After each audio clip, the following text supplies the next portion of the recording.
Hi friends, இன்றைக்கி நம்ம என்ன பார்க்க போகிறோன்னா மட்டன் குருமா எப்படி செய்யலான்னு தான் பார்க்க போகிறோம். அதுக்கு நான் 1 kg மட்டன் எடுத்திருக்கேன். தாளிக்கிறதுக்கு ஒரு மீடியம் சைஸ் வெங்காயம் கட் பண்ணி வச்சுருக்கேன். ஒரு சின்னதாக ஒரு தக்காளியும் கட் பண்ணி வச்சுருக்கேன். கொஞ்சமாக புதினா இலை எடுத்திருக்கேன். இதோட வெந்தயக்கீரையும் கொஞ்சமாக ஒரு கைப்பிடி அளவுக்கு வெந்தயக்கீரை எடுத்து வச்சுருக்கேன். நல்லா பொடி பொடியாக நறுக்கி வச்சுருக்கேன். 2 பச்சை மிளகாய் எடுத்திருக்கேன். இது தாளிக்கிறதுக்கு தேவையானது. அப்புறம் இஞ்சி பூண்டு விழுது பேஸ்ட்டு நான் அரைச்சி வச்சுருக்கேன். இப்போது அரைக்கிறதுக்கு மிக்ஸி ஜாரில் போட்டு அரைக்கிறதுக்கு என்னென்ன தேவையானதுன்னு பார்க்கலாம் வாங்க.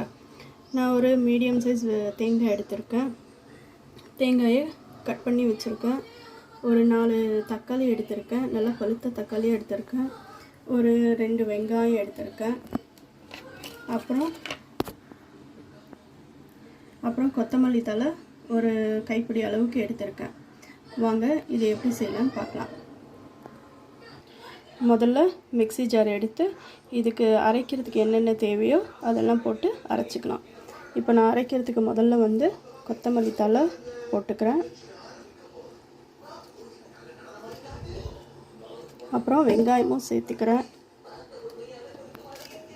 இதை நல்லா கொஞ்சம் கொரப்பாக அரைச்சிக்கலாம். ரொம்ப பேஸ்ட்டாக இல்லாமல் கொஞ்சம் கொரப்பாக இருக்கிற மாதிரி அரைச்சி எடுத்துக்கலாம். பாருங்கள், வெங்காயத்தையும் கொத்தமல்லியும் நல்லா கொரப்பாக அரைச்சிக்கிட்டேன். இப்போது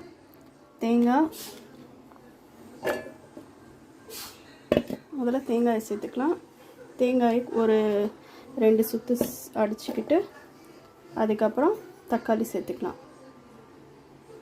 பாருங்கள், தக்காளி தேங்காய் ரெண்டுமே சேர்த்து நல்லா பேஸ்ட்டு மாதிரி அரைச்சிக்கிட்டோம். இப்போ எப்படி தாளிக்கலான்னு பார்க்கலாம் வாங்க. பாருங்கள், அடுப்பு ஆன் பண்ணி குக்கர் ஹீட் பண்ணியாச்சு. தேவையான அளவு எண்ணெய் ஊற்றிக்கிட்டேன். இது தாளிக்கிறதுக்கு ஒரு பெரிய சைஸ் பட்டை, ஒரு ஏலக்காய், 3 லவங்கம் எடுத்திருக்கேன். இது இப்போ இதில் போட்டுக்கலாம். இதில் தாளிக்கிறதுக்கு வெங்காயம் போட்டுக்கலாம்.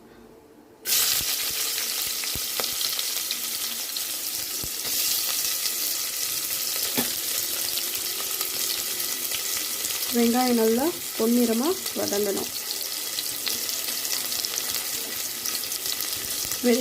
வெங்காயம் வதங்கும் போதே இதுக்கு தேவையான அளவு உப்பு சேர்த்துக்கலாம்.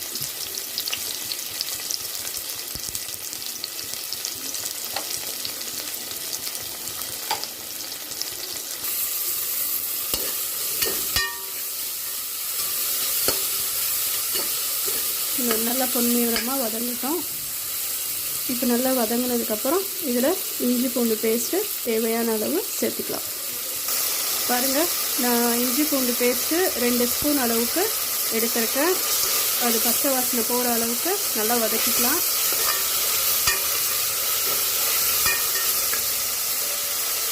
இது வதங்கிட்டு இருக்கும்போதே நம்ம கட் பண்ணி வச்சுருக்கோம் இல்லையா தக்காளி, அதையும் சேர்த்துக்கலாம்.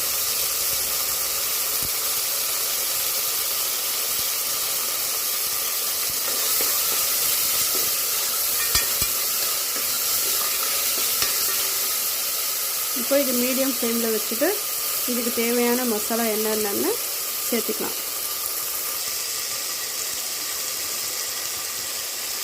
மிளகாய் தூள்,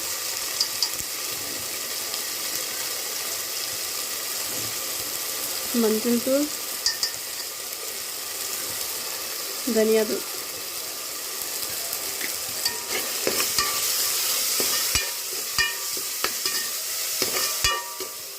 இப்போ நம்ம அரைச்சி வச்சுருக்கோம் இல்லையா, வெங்காயமும் கொத்தமல்லியும் சேர்த்து பேஸ்ட்டு பண்ணி வச்சுருக்கோம் இல்லையா, அதையும் இதில் சேர்த்துக்கலாம்.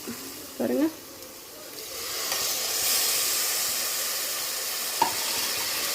இது நல்லா பச்சை வாசனை போகிற அளவுக்கு நல்லா வதக்கிக்கலாம்.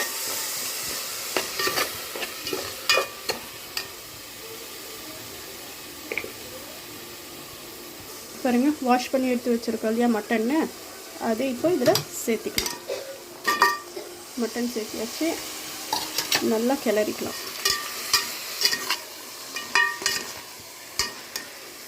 பாருங்கள், மட்டன் போட்டு நல்லா கிளறி விட்டுக்கிட்டோம்.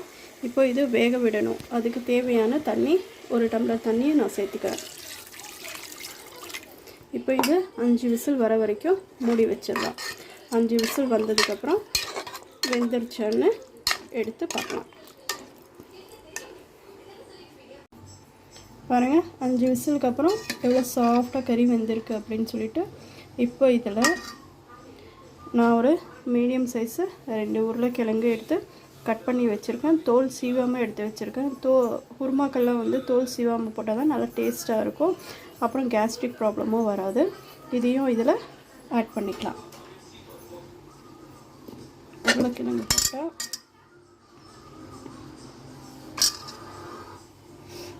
அப்புறம் க்ளீன் பண்ணி வாஷ் பண்ணி வச்சுருக்க புதினாவையும் சேர்த்துக்கலாம். இதில் பாருங்கள், நம்ம வெந்தயக்கீரையை க்ளீன் பண்ணி வாஷ் பண்ணி வச்சுருக்கோம் இல்லையா, இந்த வெந்தயக்கீரையும் இதில் சேர்த்துக்கலாம். அதுக்கப்புறம் பச்சை மிளகாய் எடுத்து வச்சுருந்தோம் இல்லையா, பச்சை மிளகாயும் சேர்த்துக்கலாம். இப்போ நம்ம அரைச்சி வச்சோம் இல்லையா, தேங்காயும் தக்காளியும் சேர்த்து மசாலா அரைச்சி வச்சோம் இல்லையா, அந்த மசாலாவையும் இப்போ இதில் சேர்த்துக்கலாம். இப்போ இதை நல்லா கிளறி விட்டுக்கலாம். பாருங்கள், நல்லா கிளறி விட்டுக்கிட்டோம். மிக்ஸி ஜாரில் கொஞ்சமாக தண்ணி போட்டு நல்லா அலம்பி தண்ணி எடுத்தாச்சு. நல்லா கிளறி விட்டுக்கலாம்.